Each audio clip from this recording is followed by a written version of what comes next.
ചക്കക്കുരു മുരിങ്ങയിലയും ഒരു രക്ഷയില്ലാത്ത കോമ്പിനേഷനാണ് അല്ലേ.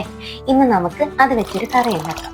അതിനുവേണ്ടി നല്ല കുറച്ച് ചക്കക്കുരു എടുത്ത് വൃത്തിയാക്കി കുക്കറിനകത്തിട്ട് ഒരു 3-4 വിസിൽ വരുന്നത് വരെ വേവിക്കുക.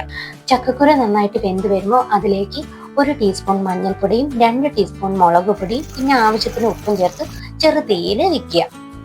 ഇനി നമ്മുടെ മുരിങ്ങയില നേരത്തെ കഴുകി വൃത്തിയാക്കി എടുത്ത് മാറ്റി വെക്കണം. അടുത്തതായി ഇതിലേക്ക് അരപ്പ് ചേർക്കണം. അതിനുവേണ്ടി 1 ടീസ്പൂൺ ജീരകവും പിന്നെ ഒരു 5-6 കൊച്ചുള്ളിയും പിന്നെ ആവശ്യത്തിന് തേങ്ങയും കുറച്ച് വെള്ളവും ചേർത്ത് നന്നായിട്ട് അരച്ചെടുക്കുക. ഇനി നമ്മുടെ കറിയിലേക്ക് മുരിങ്ങയിലയെല്ലാം ഇട്ട് വേവിക്കുക. നന്നായി വെന്തതിന് ശേഷം അതിലേക്ക് അരപ്പും കൂടെ ചേർത്ത് തിളച്ചതിന് ശേഷം മാറ്റി വെക്കുക. ഇനി നമുക്ക് വറവ് തയ്യാറാക്കാം. അതിനുവേണ്ടി ഒരു 2 ടീസ്പൂൺ വെളിച്ചെണ്ണ, അതിലേക്ക് 1 ടീസ്പൂൺ കടുകും പിന്നെ ഒരു 5-6 അല്ലി വെളുത്തുള്ളിയും കൂടി ഇട്ട് വറവിട്ട് കഴിഞ്ഞാൽ നമ്മുടെ കറി റെഡി ആയിട്ട്